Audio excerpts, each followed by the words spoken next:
Especiales RDCI.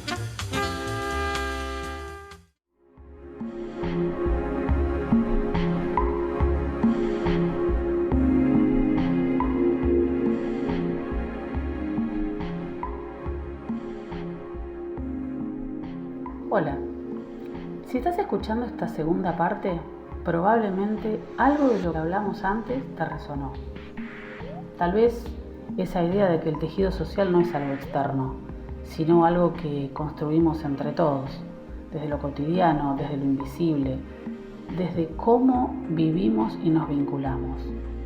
Y hoy quiero profundizar un poco más en eso, porque hay algo que todavía no terminamos de decir y que, a mi entender, es clave para entender por qué a veces, incluso queriendo hacer las cosas bien, sentimos que no alcanza.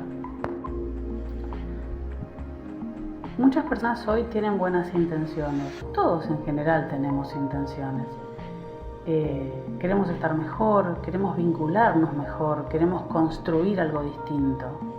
Y sin embargo, se encuentran repitiendo patrones. Nos encontramos todos en esos patrones, reaccionando igual, cayendo en los mismos lugares, sintiendo que por más que lo intentemos, algo nos tira para atrás.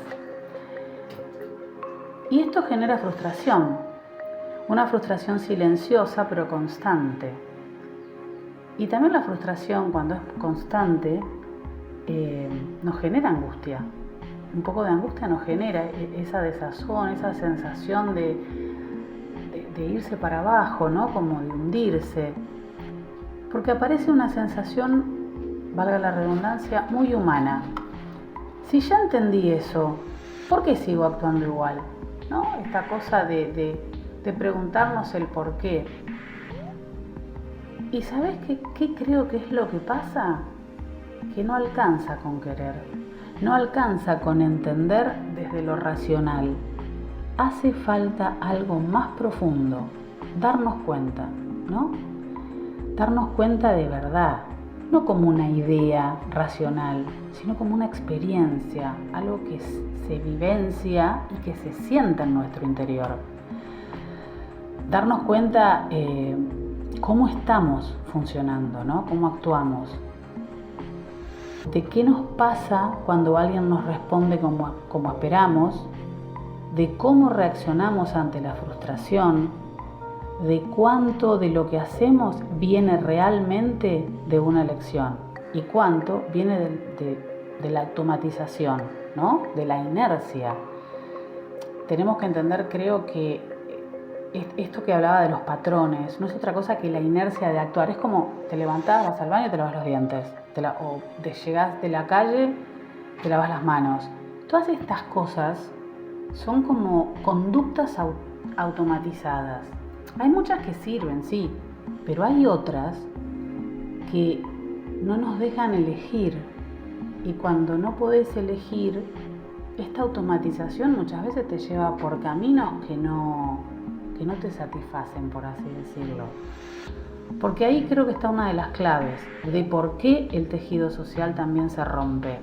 No solo por lo que hacemos, sino por desde dónde lo hacemos.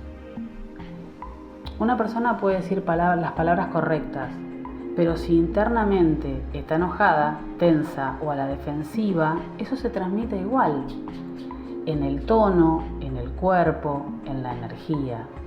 Y el otro lo percibe a nivel físico, aunque no se lo diga con la cabeza y aunque no sepa explicarlo. Y ahí empieza algo sutil pero muy potente, la distancia. Y entonces vemos distancia o tenemos distancia emocional, nos distanciamos en la confianza, nos distanciamos después en la conexión. ¿Nos comunicamos? Sí, pero no nos conectamos, no hacemos contacto con el otro. Solo comunicamos, informamos y nos informan. Y esto es importante entenderlo, ¿no? Porque no nos estamos vinculando solo desde lo que decimos, sino desde lo que somos en ese momento. El vínculo no es una palabra o un mensaje en WhatsApp. El vínculo es mucho más que eso. compartimos energía, compartimos sensaciones. ¿Vieron cuando, por ejemplo, uno entra a un lugar y siente así como una cosa pesada y dice, ay, me quiero ir de acá? Eso no es porque el lugar puede ser muy bonito, puede oler hermoso, pero hay algo que nos pesa. Bueno, eso es la energía, esos son los vínculos, desde dónde y cómo uno se está sintiendo o ese entorno se siente, que uno de repente lo percibe como algo, no les diría que agresivo, pero tal vez que no nos hace sentir bien, que no nos relaja, al contrario, nos contrae. Entonces, si estamos cargados de ansiedad, de miedo, de necesidad de control, eso va a aparecer en el vínculo, aunque no lo digamos explícitamente.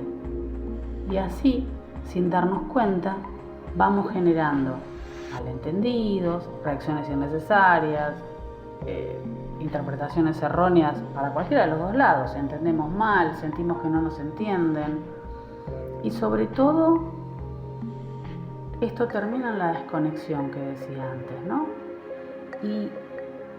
Y empezás a aislarte, aunque te creas que estás recontra comunicado, porque estás con mucha información, te desconectás del otro. Sos ese puntito que se soltó. Y después atrás de ese puntito se empieza a desconectar, se empieza a saltar otro puntito. Y así nos vamos destejiendo en el tejido social, que todos somos parte del mismo hilo, ¿no? Y esto, como decía antes, multiplicado por miles de vínculos cotidianos, es lo que termina debilitando el tejido social. Se nos desteje la bufanda o la mantita. Ahora bien, si esto es así, entonces la pregunta no es solo ¿cómo me relaciono mejor con los demás? La pregunta tal vez es más profunda. ¿Cómo me estoy relacionando conmigo? Que lo hablamos en la anterior, ¿no? Porque yo, cada uno de nosotros, es la persona más importante del mundo para cada uno de nosotros. ¿Por qué? Porque vivimos con nosotros mismos todos los días, hasta el último día de nuestras vidas. Entonces, tenemos que tratarnos de otra manera. Entonces tenemos que vincularnos y relacionarnos con nosotros mismos desde otro lugar tal vez, o desde un lugar de más cuidado, porque muchas veces buscamos afuera algo que no estamos pudiendo darnos adentro. Esto de querernos, ¿no? Es como decir, no voy a poder abrazar bien al otro si no soy capaz de abrazarme a mí misma con empatía, con cuidado, con amor. Buscamos que el otro nos entienda, pero no nos estamos escuchando nosotros mismos. Buscamos respeto, pero nos exigimos sin pausa. Exigirnos permanentemente también es no cuidarnos y es no respetarnos.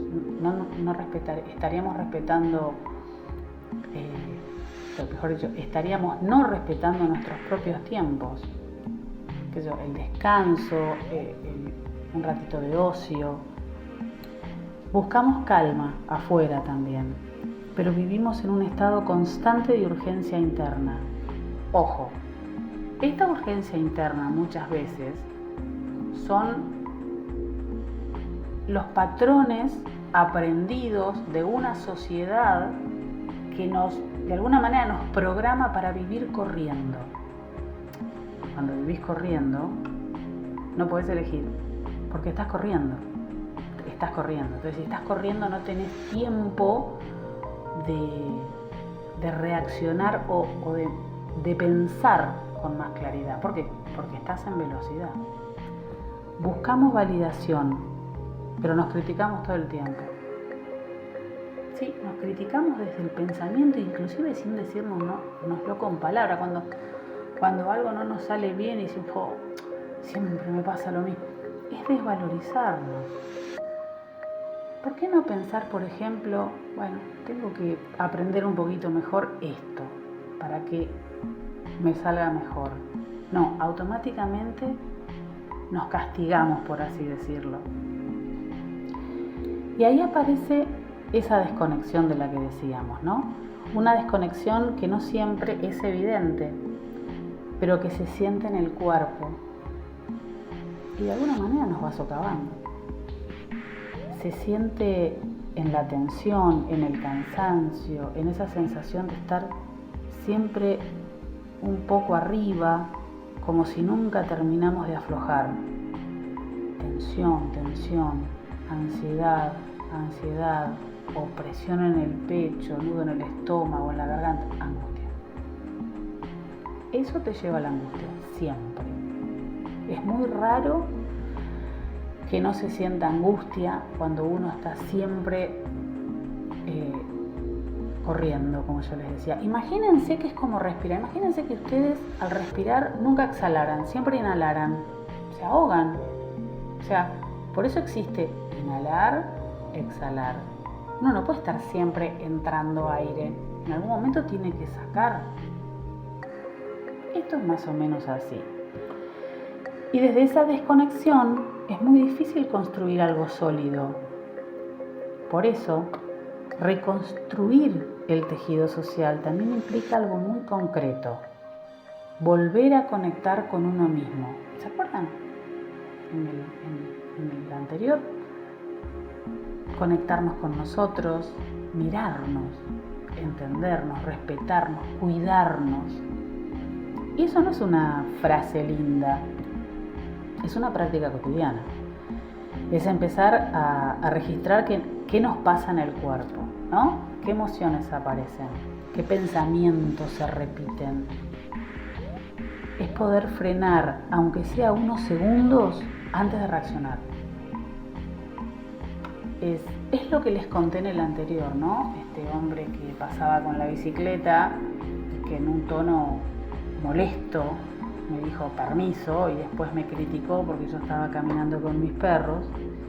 Y yo tenía 1000 respuestas para decirle.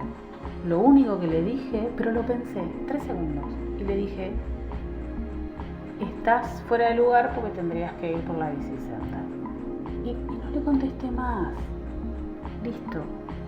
Bajé, no dejé que aflorara todo lo demás. Dije no vale la pena.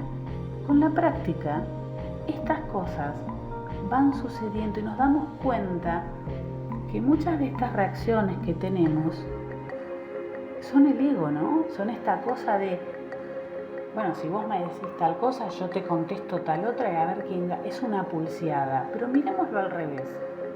El que me provoca a mí, si yo le contesto y le retruco, de los dos, ¿quién es el inteligente y el que realmente ganó la partida? ¿El que le contestó y lo dejó callado la boca o el que primero incitó? Si lo piensan, es el que incitó. ¿Por qué? Porque logró llevarnos a su territorio, a su terreno, a su sentir feo, a todo eso que no nos gusta y que creo que en el fondo todos y cada uno de nosotros queremos estar más tranquilos, ser más sanos, por así decirlo, ¿no? Entonces, como decía, es animarte a quedarse un momento con lo que te incomoda, en lugar de taparlo automáticamente. Entonces, como yo les decía en el anterior, de golpe siento así como ansiedad. No tengo que taparla con otra cosa.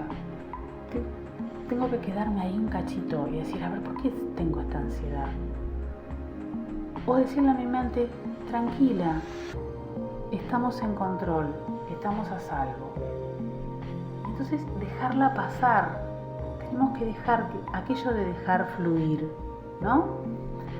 Es también empezar a distinguir entre lo que sentimos y qué es lo que hacemos con eso.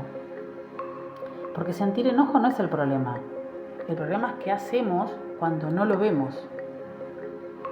Por ejemplo, el dolor no lo vamos a poder evitar, pero el sufrimiento es una decisión nuestra. A mí algo, no sé, me duele una reacción del otro o algo que me hizo el otro. Listo, sí, me va a doler. Ahora, el sufrimiento, ¿cuánto tiempo lo voy a prolongar en mi interior? Es una decisión mía. Y Y en ese espacio de observación empieza a aparecer algo distinto. Empieza a aparecer la posibilidad de no actuar desde el impulso, como les decía, sino desde la conciencia. Y eso cambia todo. Porque una persona que empieza a escucharse de verdad, también empieza a escuchar distinto al otro. Y acá aparece una palabra, creo, clave y fundamental, transformadora, diría yo, la escucha.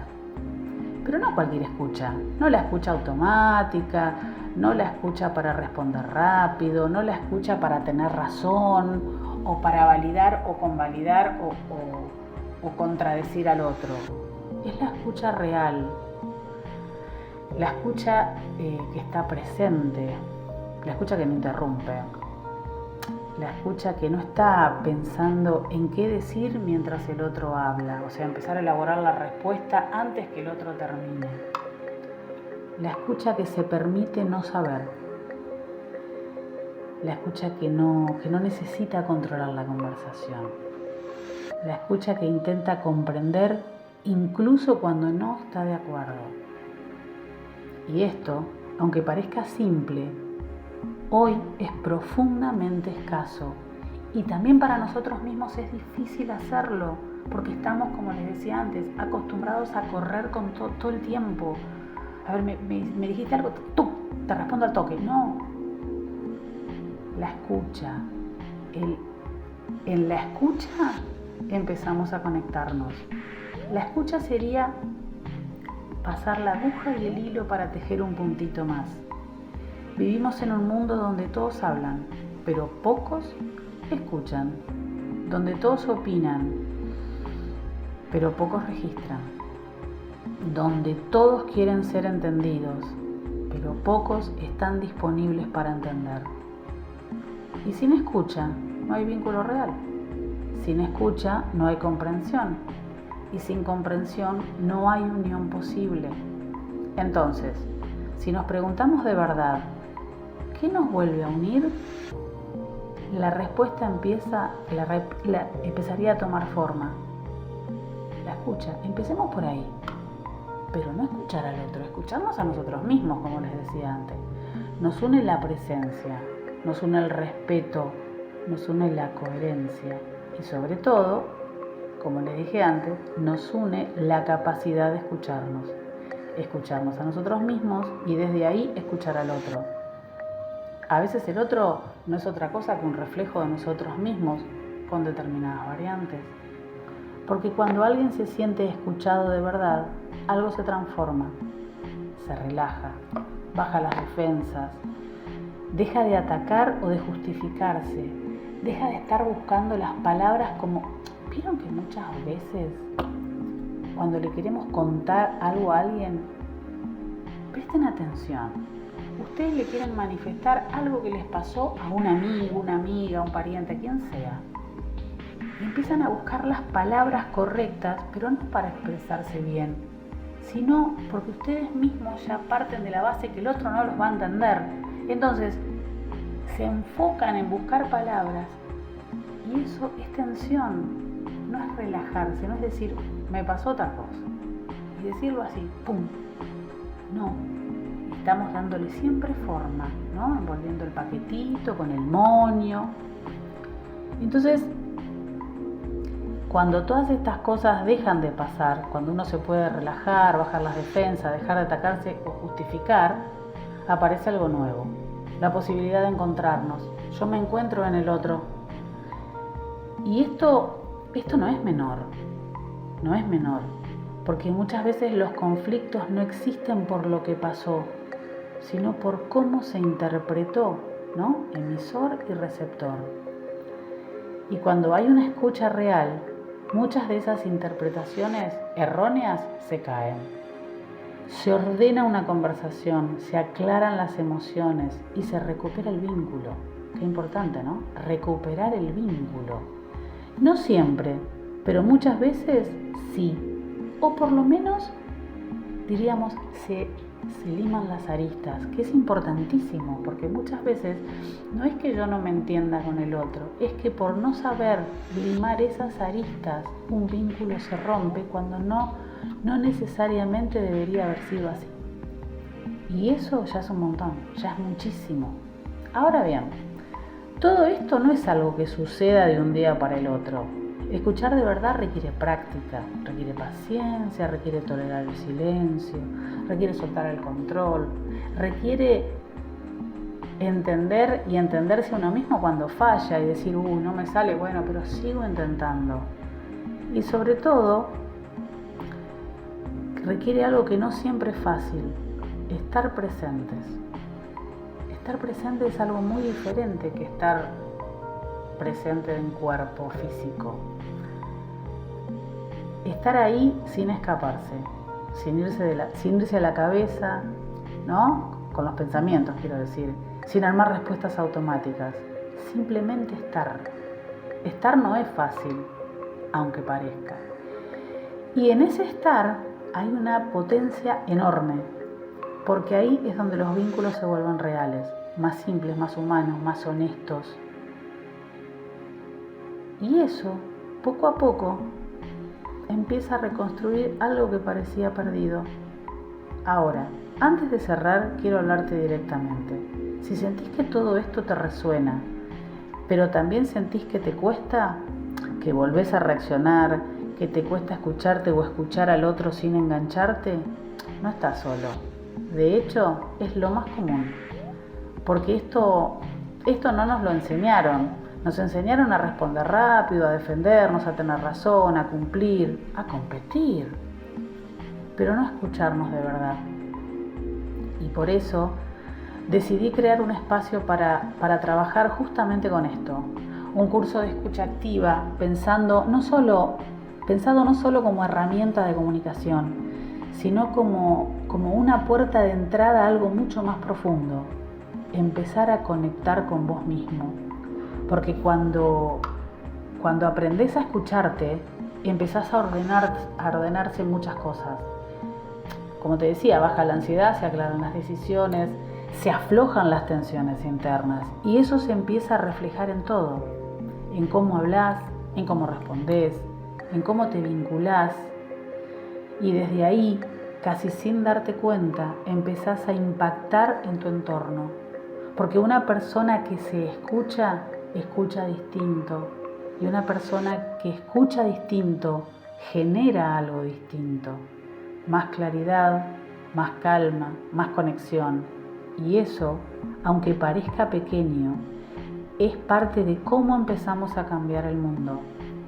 Si sentís que este es tu momento para dar ese paso, te invito a sumarte, no para ser perfecto, no para hacerlo bien, sino para empezar a escucharte, para empezar a entenderte, para empezar a relacionarte distinto con lo que te pasa. Y desde ahí empezamos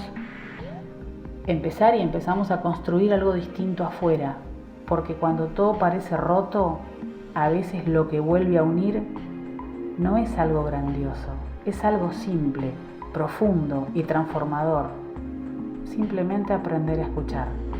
Gracias por estar del otro lado.